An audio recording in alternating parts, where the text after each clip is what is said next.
you? I am good, mate. Thanks. Yeah, it's just been the weather's been nice. Oh, Yeah. well, nice. But after the next week, but no, good.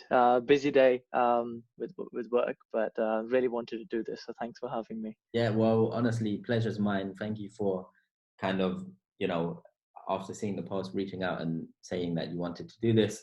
I understand it's obviously busy for you, but I really appreciate you taking the time. And I think a lot of people will benefit from hearing your story, your journey, and what you do in your current role. To kick off, do you want to introduce yourself? That would be really useful. Yeah, of course. So my name is Divyansh. People call me Div. I'm currently working within Accenture within the consulting part of the business, which was previously digital, now interactive. Uh, in my current role, I'm working with an oil and gas client responsible for the end-to-end CRM and loyalty program across APAC and parts of EMEA. So it's a really good opportunity. I'm currently 1.5 years within my role in Accenture. Before that, I studied bachelor's in computer science from King's College London. I did a year in industry as well, which was, I think, the making point of my career, where I worked with General Electric in Edinburgh. And it was a really, really good year and probably the best part of my degree. And I've been in London for almost 6 years now. Prior to moving to London, I was born in Delhi, raised in Delhi for first half of 10 years of my life. Then I moved to Dubai, studied there for a couple of years, and then moved to London. Amazing. So that's my story. Great. International background, which is really interesting, which I'd like to dig into a bit deeper. So you grew up in Delhi. What prompted the move to Dubai? Was that purely for your studies or family related, or what prompted that move? That was family related. So my father moved to Dubai. So all of my family, including my mom and my sister, we moved to Dubai. That's where I kind of really learned the plethora of people around me, the diverse background, and that added to my learning. And that made me realize what I was missing while I was in a singular environment back at home, amongst very comfortable in my environment. But those are the years, I think, that kind of formed the desire for me to kind of go abroad and seek new avenues and seek new opportunities in different countries. Got it. So is it right that you did your secondary education in Dubai and your A levels, or up to what level did you Yeah. study? So it was the Indian curriculum that they actually taught in Dubai. So it was A level equivalent, and it was just percentage based. But I ended up choosing subjects like physics, chemistry, maths, and mathematics, English, and computer science, because these were like the core subject. I was always really inclined towards science, so I enjoyed it. So that's why. And also, people say I was always good at one thing and I ended up just doing that. It wasn't the case for me. I was very confused initially when I was choosing the subjects, and the point came, and I never did it for the marks. I always did it for the learning. But one thing I always knew was, I really enjoyed learning about computer science and computers. And I thought maybe I'd really want to learn how to code, and people are becoming software engineers, they make a lot of money. Well, so I should probably do computer science as well. Got it. Uh, And and then, sorry, were you going to say something? no, go on, of course. And then, what prompted the move to London?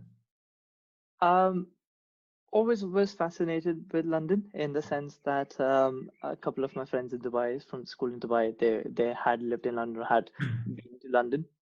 Um, so and also everybody knows, I think US is the hub of technology. Mm. But for me, I never associate with the US because of the culture.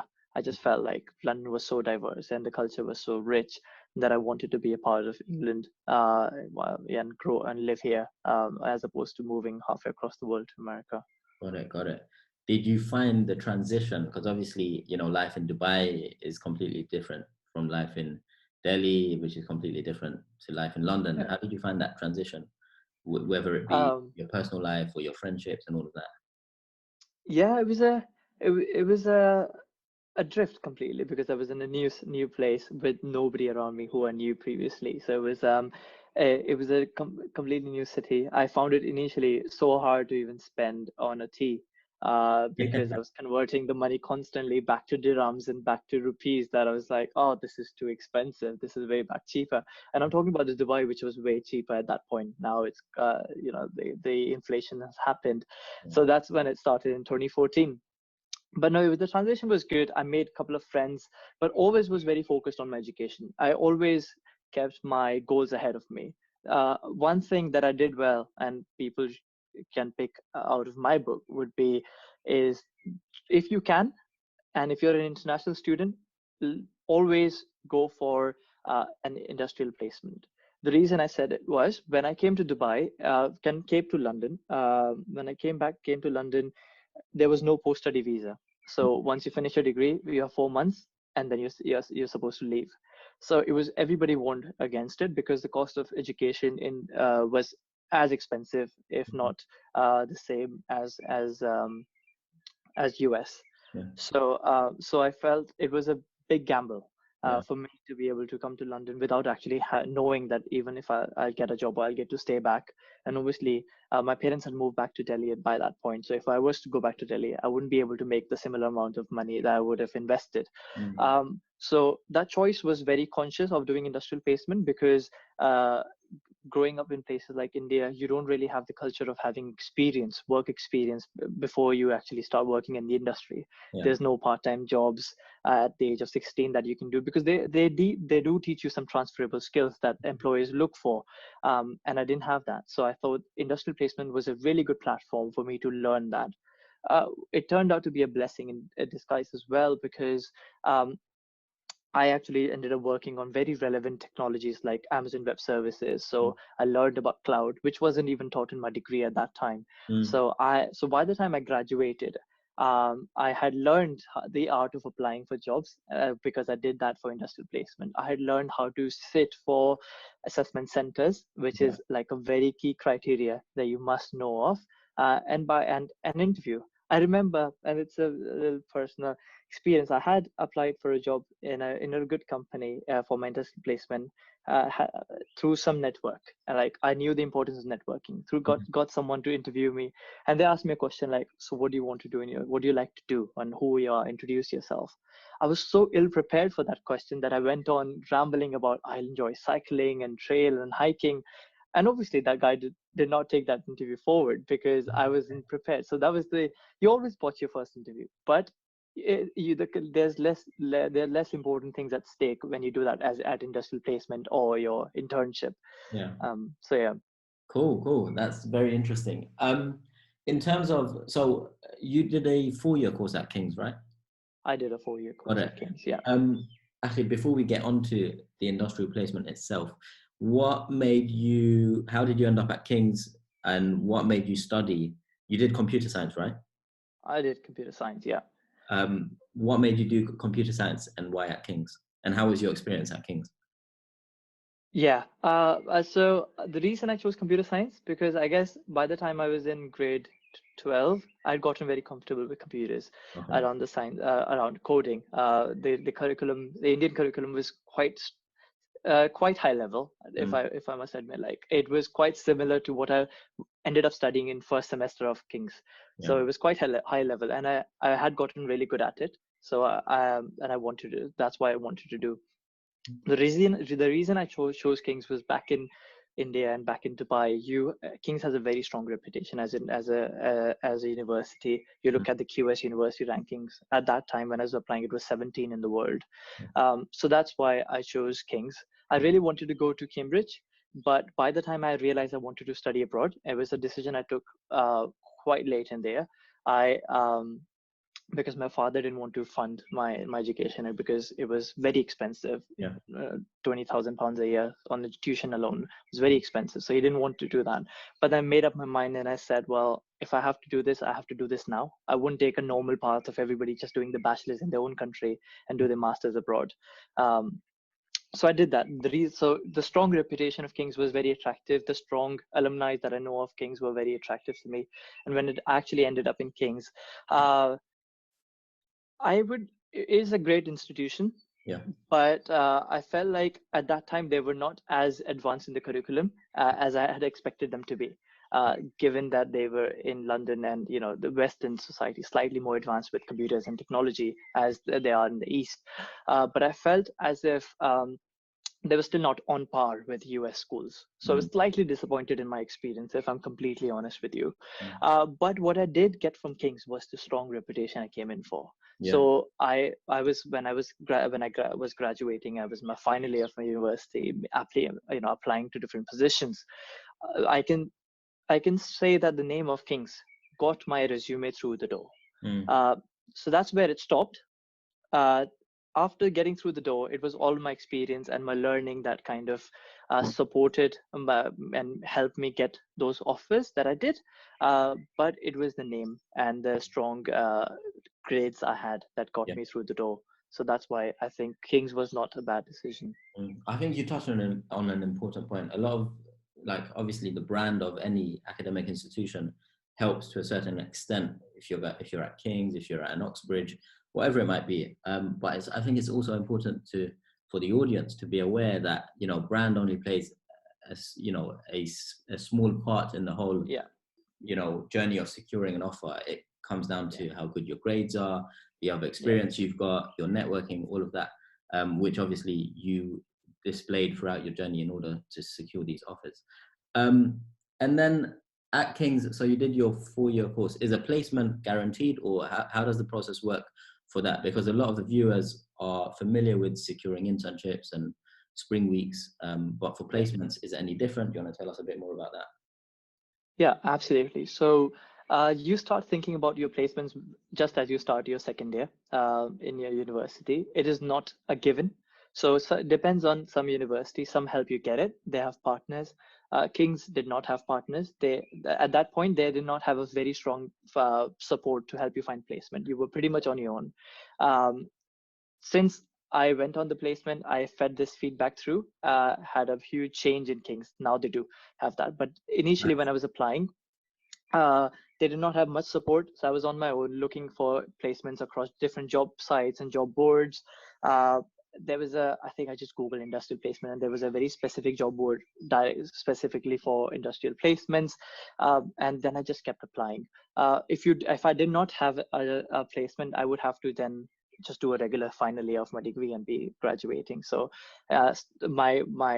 so from what I gained from that experience was start early around September, try and get your offer secured by Jan, no later than Jan, because the spots are very limited. And then if you do not get a placement, do not worry about it, because it's not the end of the world. Summer internships are equally good and equally important. But also you can sometimes, and I think that's a tip I did not know at that time, you can also find placements within your own university. Sometimes your job placement board can help you with that. So that option exists as well.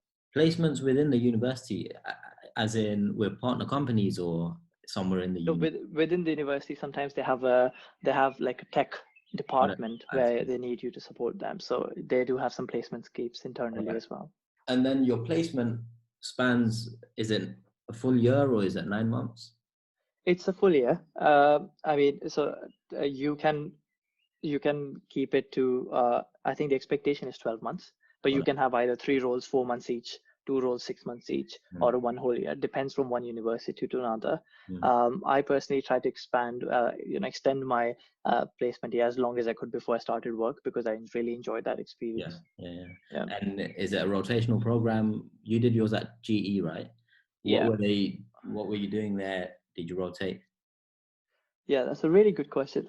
So depends on the different organizations. Some industrial placements are very structured within some organizations, such as that of software side of things in JP Morgan. A couple of my friends did that, and they found that it was very structured. They did some rotations.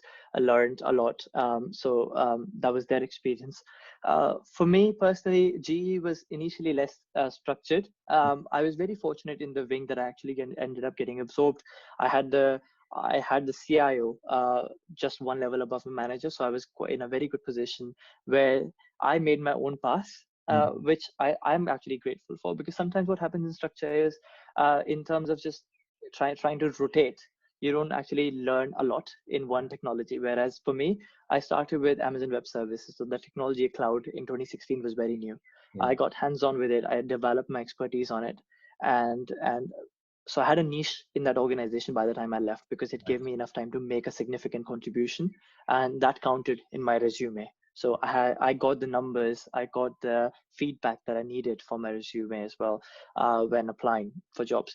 Equally, I had such a strong forte in AWS at that time that there were very less qualified engineers, and I was getting some random headhunters on LinkedIn reaching out with like 40, 50,000 K plus of package, which I couldn't justify at that point. But the technology it gave me the edge. Yeah. Then That's a very good point, actually. Like, rather than just doing basic things on your placement, you're actually getting your hands dirty, you're getting stuck in. So, and there were two benefits from that. One, it gave you a meatier CV, so you could write a lot more in your CV, which would improve your future prospects. And secondly, it meant your LinkedIn looked a lot better, and naturally recruiters were reaching out to you. I think it's also very important, like a lot of graduates and students, some of them have LinkedIn, but they don't give it enough attention. And I think it's very important to mention that, having a strong LinkedIn profile, naturally, when you're doing placements or graduate schemes or internships, it prompts a lot of recruiters to reach out to you. And obviously you've seen the benefit of that. And it just unlocks a lot of doors, which is great. Did you so after you do your placement, do they let you know after a week or a month whether they're giving you a full-time offer, or what's the process behind that?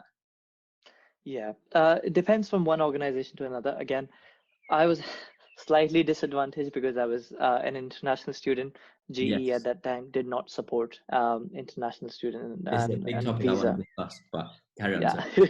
absolutely. So no, so they do not automatically give you one. They put you fast track you into assessment center, so you don't do the first stage of assessment center, Got it. but then you have to go through the whole process. But then that varies from one organization to I another. see. I get a lot of questions from international students, and so it's tricky for me to answer because I'm not an expert on the visa situation, and I'm not an international student, so I haven't gone through that route. But oftentimes their questions are around, what are the chances of me successfully securing a full-time role in London? How do the visa implications, like, can they affect me negatively or positively? How does that work? And oftentimes, I kind of say it's on a organization by organization basis, right? But any color that you can share on that would be very useful, I'm sure. Absolutely.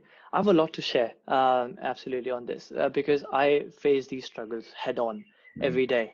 Came to the point where I had my roadmap planned down to the timelines and date and milestones, because I knew how to do it, because I did not have the luxury of having extended post-study visa. So if anybody has those questions still, I think the first thing to know is UK government has now introduced post-study visa. So now you get 2 years after you graduate. So you get enough time to find a job. So that weight off your shoulder is gone. They incentivize hiring international students as compared to people who are just here on their dependent visa, because they do not they raise the salary limits.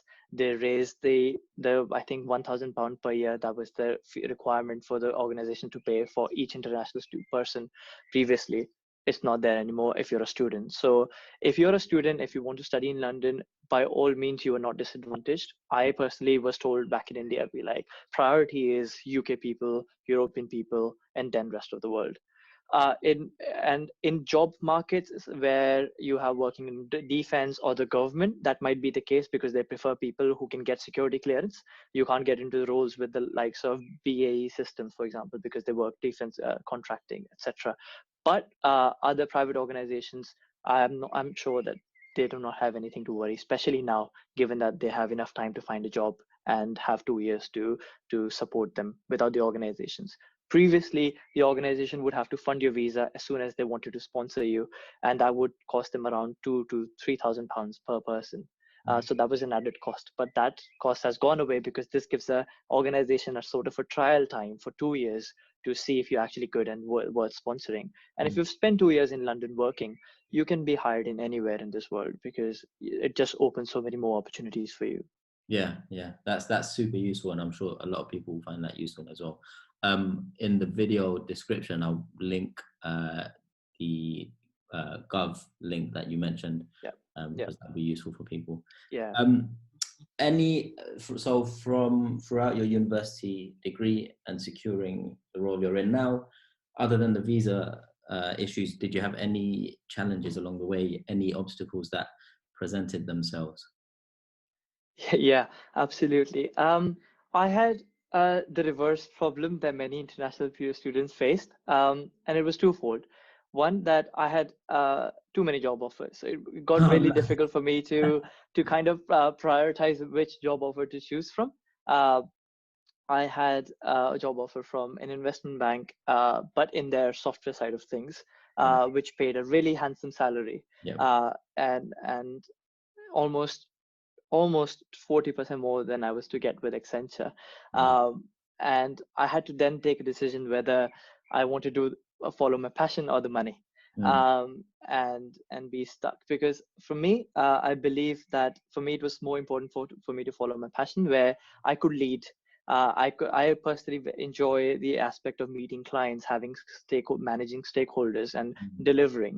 I wouldn't have had that sort of exposure working as a software in the software department within technology investment bank, because there obviously you would know the day traders and the investment bankers are the showrunners. So I felt like I wanted to be an asset of the organization. So that's why I ended up choosing consulting. The challenge I faced at that point was I was writing my dissertation on artificial intelligence, and it was the hardest thing I've ever done in my life. And if I didn't pass that dissertation, I couldn't have graduated and I wouldn't have had my job. mm. So it was like the breaking point for me, to the extent that I had secured the offer from Accenture. I had gotten an invite to interview with McKinsey, Oh, wow. and I turned them down because I felt I should focus on my dissertation. Wow. And that's a piece of when I look back, I don't know if I regret it or not now, but probably too late to regret.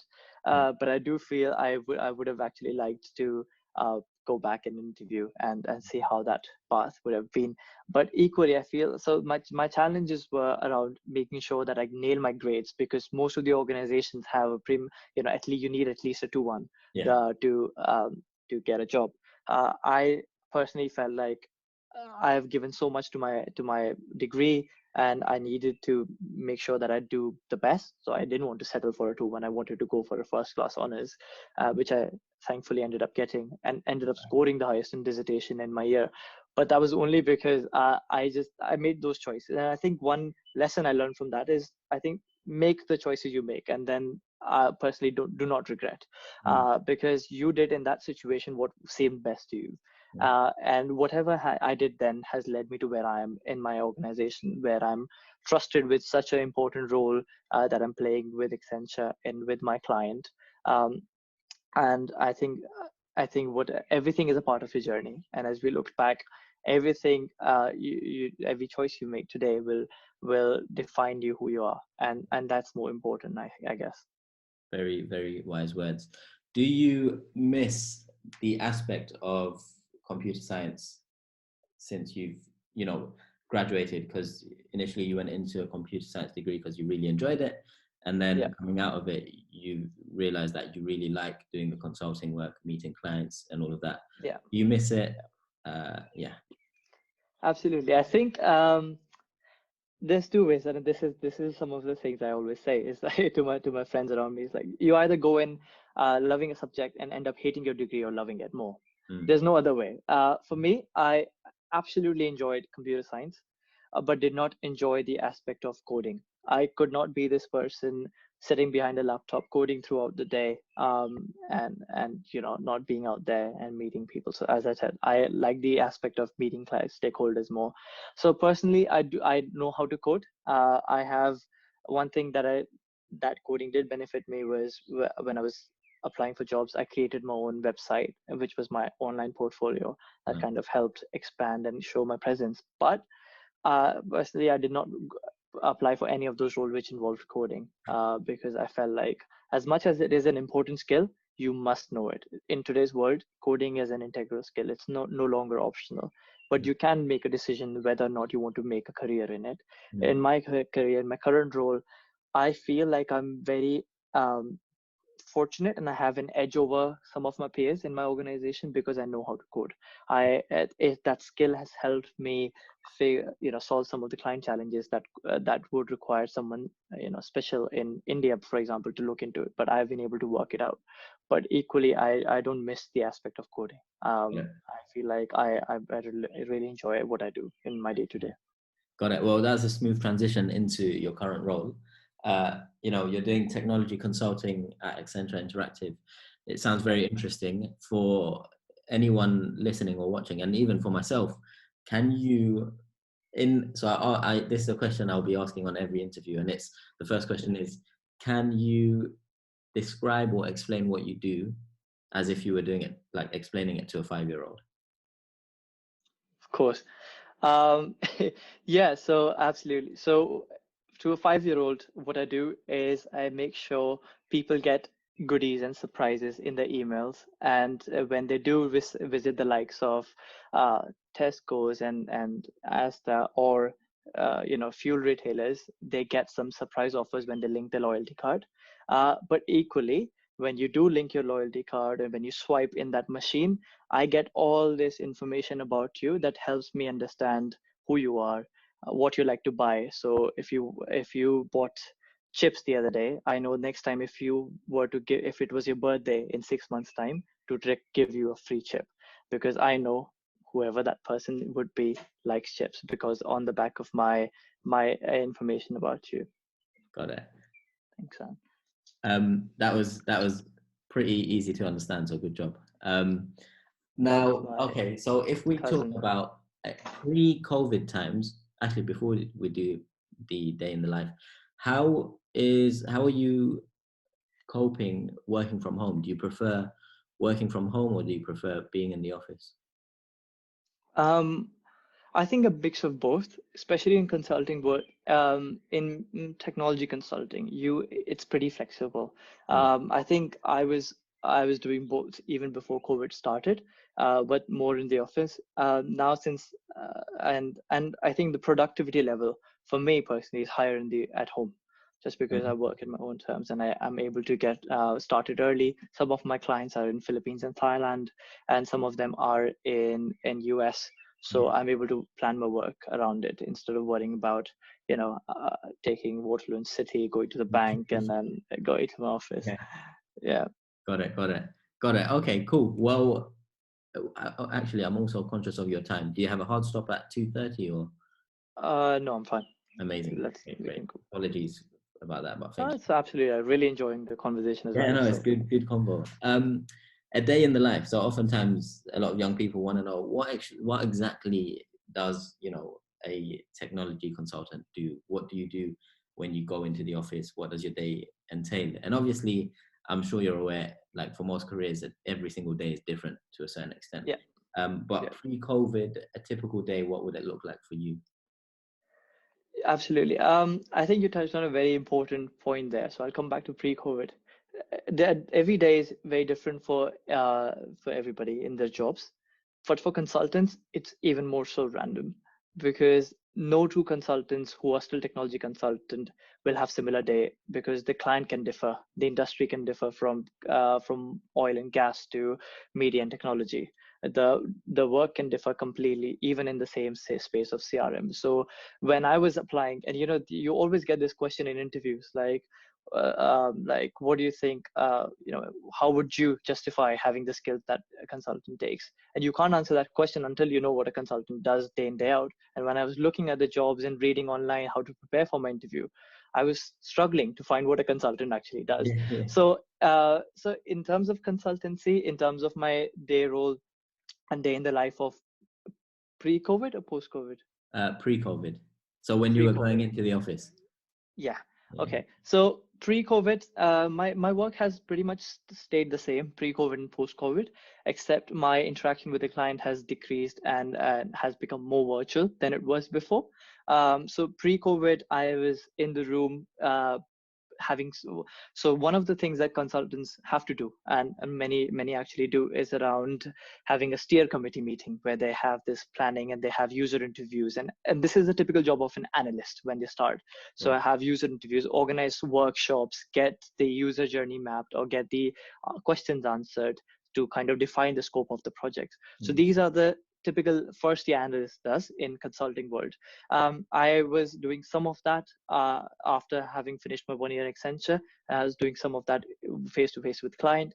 Since moving into post-COVID period, my role has increased in responsibility, and that's primarily due to the seniority I have now in the organization, and that I'm looking to move towards the next level and progress.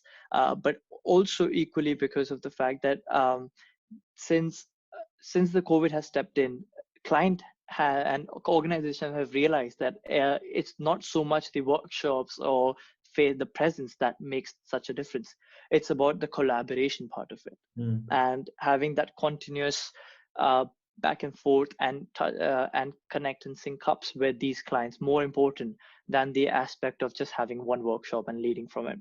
Got it. So pre and post COVID, work wise very similar, but just less interaction with the client face to face.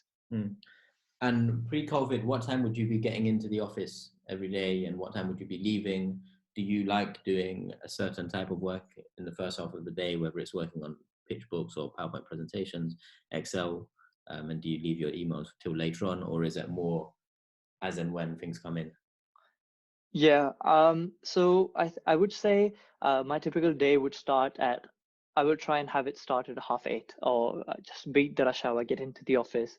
And my initially, I think it depends from one project to another. My previous client, which was a technology client, which is a big broadband and we are provider in UK, it was more relaxed because of the way that they worked. They preferred me.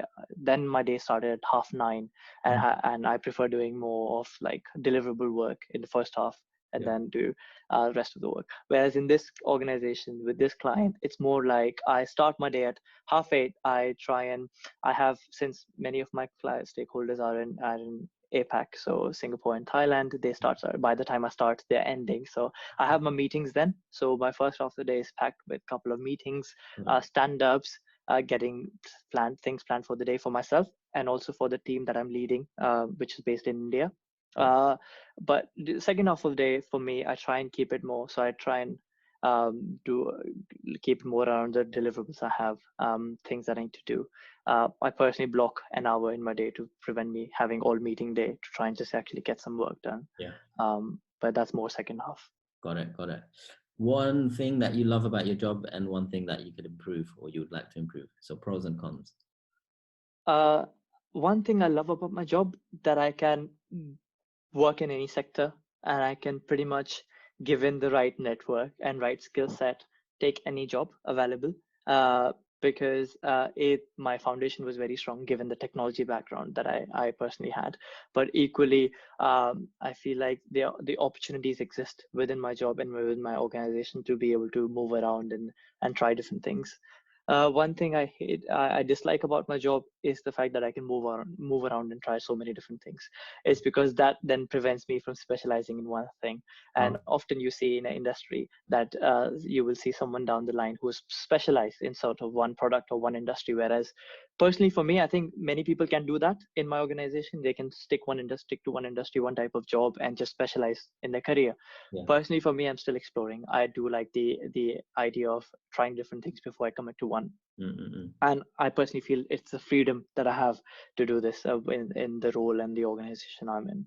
Is it, so are you on like a formal graduate program right now for your first 2 years, or how does that work? Within Accenture, you come in as analyst. It is a formal graduate program wherein, but pretty much it's more defined for the first year or so, where you have your set training programs and training plans, and there you get assistance and hand holding in terms of finding roles, finding clients. Once you're 6 to 12 months in, I think this is by when the organization expects you to have built your own network, build your own brand. And by then onwards, you are expected to just find your own role, do what you want to do, as long as you're chargeable. Chargeability is a big piece in consulting world, because you have to be chargeable, because if client is not paying for you, then the organization is, and then you're a liability for them and not an asset. So yeah. For the students or anyone watching this wondering what does he mean by chargeable, some people might have heard the term when talking about lawyers and solicitors, and some people might not have realized that it applies to the consulting world. Do you want to just give a bit more color on that? Of course. So everybody in the consulting world has something called chargeability metrics, which is around how much time of your duration in this organization, while you're working for your organization, you've spent on client work. That means when you're working on a particular client and your client is paying for you at a daily rate, whatever the organization sets for you. So it's a very important metric in a consulting world all across, be it strategy or technology consulting, because as I previously mentioned, the client, you want the organization that employs you wants clients to pay for you, because that's when you make money for them, because you are the asset for the organization you work for, instead of a product. So that's why. So that's the chargeability metric, and it plays a very important part when you're looking to progress to next level in the organization, because that demonstrates that you're capable and have the relevant skills to remain chargeable, and display that you're able to deliver to the client well. Amazing. On a given project, like the project you're currently working on, how many people will be working on that project with you as part of your team? So in consulting world, it depends on the scope and the level of project you are in. Sometimes different projects have different life cycle.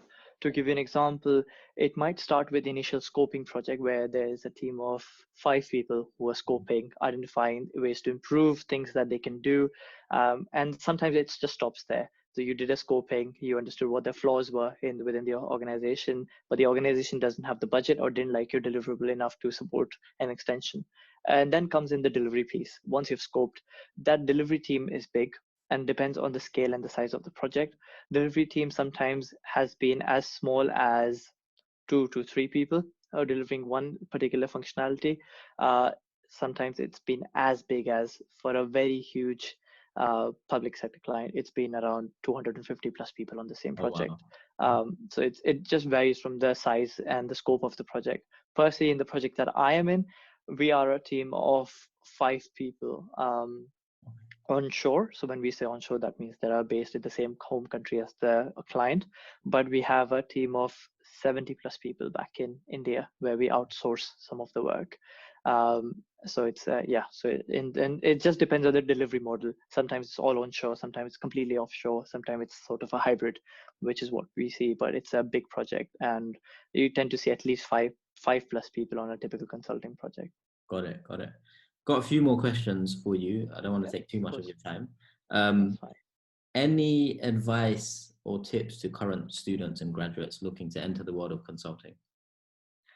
My advice would be feel free to reach out on LinkedIn. The amount of times I've had some random person reach out to LinkedIn to get my tips or get referred has been I can count them on my fingers. And out of all of those who reached out, more than 50% are actually now working in an organization. So show your initiative, because there are people who are willing to help. Especially I personally did not have someone. I did this initiative, but I did not find someone who supported me. But that did not stop me from reaching out anyway, because you never know who might be in a bad mood that day when you message. Equally, you never know who might be in a mood to just support you where possible. So always reach out, use LinkedIn.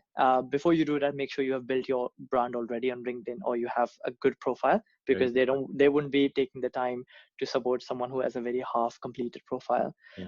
In terms of consulting, I think my advice would be start early, try and get into summer internships and placements. They are the best way to convert into a full-time job, especially in more consulting firms, because it's the easiest path down right. To prepare for consulting, there is no way you can be prepared for what might appear in your assessment center, because they give you a case study, and honestly, that case study does not check whether you know a certain topic or not. It just reflects on your ability to be able to make good judgments and back those judgments with a defined reasoning. It can be a very good bad reason. Oh, sorry, it can be a very bad judgment, but with a very good reason, and they want to see your learning. So it's the learning that counts. So if you want to go into consulting, start early, apply for those programs, some internships quicker. Try and make time for insight programs. They're very helpful. Accenture, I know personally, does a lot. I've been involved in organizing some of them. And it's a long story. I don't know, Afzal. It's actually a very, very good story. I don't know if it's worth, but how I actually ended up in Accenture. Please share it. Of course.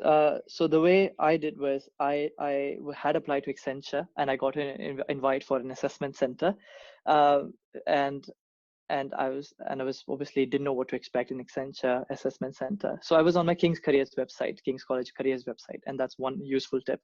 Explore the careers website of your university. That's a really, really good resource. I was on the King's Careers website trying to book a practice interview and get some exercise in before I actually did my interview. But unfortunately, I had already exhausted one practice interview per term when I was preparing for the investment bank interview assessment center. But thankfully, I found this insight event by Accenture on that profile, and it was 2 days after, and I just applied for it that night, sent my CV. Next day, I got a confirmation that you invited. Went to Accenture office this was 2 days before my assessment center, which was in Edinburgh. I'd initially applied to Edinburgh because I felt as an international student, I would be disadvantaged competing against people in London. Everybody wants to be in London. So do not be afraid to kind of apply outside of London, because that opens up more opportunity. It's a good strategic move, right? Yeah. So I applied for Edinburgh, but that insight event was in London. I went to the insight event. They basically walked you through the whole process of interview, how they do it, what they look for in assessment center. And then they did a mock assessment center during that insight event. And we were doing this mock assessment center and it was done. I was chatting to the person who was judging my table. And I was just talking to her, trying to network and just get some information out. And I was telling her, oh, I actually have an assessment center booked with Accenture in 2 days' time. She's like, oh, Edinburgh. It's like, yeah. She's like, oh, I'm running it. Oh, nice. So she was the lead organizer of assessment center, and she had seen the initiative I put in to come in and practice in an insight event. So I was very fortunate. I'm not sure if it would happen again if I did it, but the point is, if you take an initiative, I'm sure there are people who will recognize it and some people will benefit. Always try and, before you actually go for your interview, try and get in touch with someone who works there. Try and get some information or show that you're interested, because that lady saw that enthusiasm and gave me that thing anyway, even after I accidentally spilled a glass of water during my assessment center. No. Well, that must have been so embarrassing. And at that moment, you probably thought, "Oh my God, that's it. My chances are over." I know, yeah. I thought no, I think like what you mentioned is so true. Like turning up, like being proactive is most of it. Like if you go to these events, if you take the initiative, it sets you apart from everyone else that's not bothering applying or turning up to these events. So yeah, that's a really good story. So thanks for sharing that. Outside of your day-to-day job, outside of your career, what do you like to do? How do you like to keep yourself occupied? So consulting sometimes can be very intensive. So it's important for you to strike that balance. Technology consulting is still slightly more relaxed than strategy consulting. So there are two different streams and you have to differentiate between them both. Strategy consulting can have very long hours, like people might be familiar in the world of investment bankers and accountants. You will see how many endless number of articles comparing the hours that investment bankers work alongside and the consultants work. Difference being the bonus is very bad in consulting world. But in all seriousness, to keep myself sane, I cook. And that's one of the simple pleasures of life that I enjoy. I like cooking. And if I'm not cooking, I will definitely head out. And I am a big photography buff. I do enjoy having that creative outlet. And if not, I will be in the gym. Amazing. That's just just to keep myself. What's your favorite dish to cook? There are two actually. I really love the katsu curry, Japanese katsu curry. It's one of my favorite things to cook. And then the other one is dal, So I really like cooking dal. It's like, especially the dal makhni, which is a bit more Wow. premium version of dal, right? Yeah, The makhni dal, and it's just one of those things. That it's just one of the things I really enjoy cooking, and I just really appreciate it with my clients. So when I cook, I definitely take it for my client. yeah. But yeah, one Nice. of those things. Well, it sounds like having that relationship with your client is not something that a lot of people have. Yeah. So would you like to touch on how do you get to a point with your client where the relationship is, that strong where you're kind of cooking for them? I think, yeah, I think client relationships are important, especially because in consulting worlds, they play a very huge part. Your client feedback plays a very huge part in your progression within the organization. Equally, client, if your client is paying for you, right, at the end of the day, so you have to justify being as expensive as consulting resources are. Yeah. The day rates that client pays for as consultants is very, very high. Mm. So I think everything with my clients specifically, I think it started um, with me being very good with my job, Yeah. nail that delivery. Because when they know that you can deliver, they will start trusting you. Yeah. So that having that trust established through your work is the first and foremost thing. And then I think it's also equally important, and I don't know if people stress this enough or not, it's equally important to interact with your client in a non-work setting. That means going to the events that are organized by your organization or the client's organization, having a mixer or a Friday happy hour, whatever it might be. Mm. Take that initiative to be present beyond that job. Because if you take it as just as a job, you'll be very good at it, Yeah. but you won't be able to establish that relationship. So it's important to connect, and it's true with your client or any other peer you might have in your own organization, to connect outside of your work setting, because that's when you form that relationship. Amazing.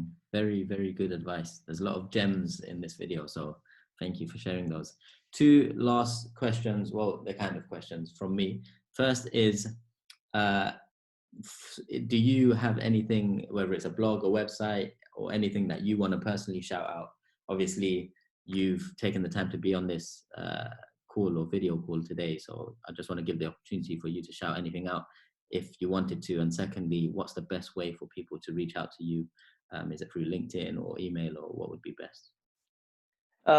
Yeah, so I think the first one, I don't have any blogs at the moment that I want to shout out, but I really just wanted to use this opportunity because I've been connected to you even before you left your job and Oh, you really? started what Amazing. you did. I think we've been connected for a while, and Yeah. I always wanted to kind of never really took the initiative, but really wanted to reach out and understand the works of investment banking because I felt like the hours were so similar.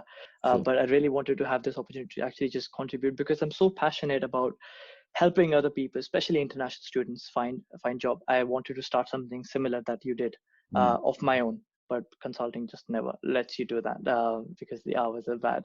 But I really wanted to do something specifically for international students because I've seen their journey and I've been through that journey, Yeah. and I really want to go give back. So that was my motive of being on the call today. In terms of connecting with me best is LinkedIn.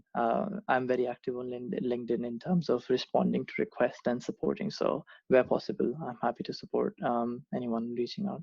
Amazing. Well, I will link your LinkedIn link in the description to Yeah, the video below. absolutely. Really enjoyed chatting, mate. Yeah, Have a good day it ahead. was a great chat. All right, take care. Take care. Bye.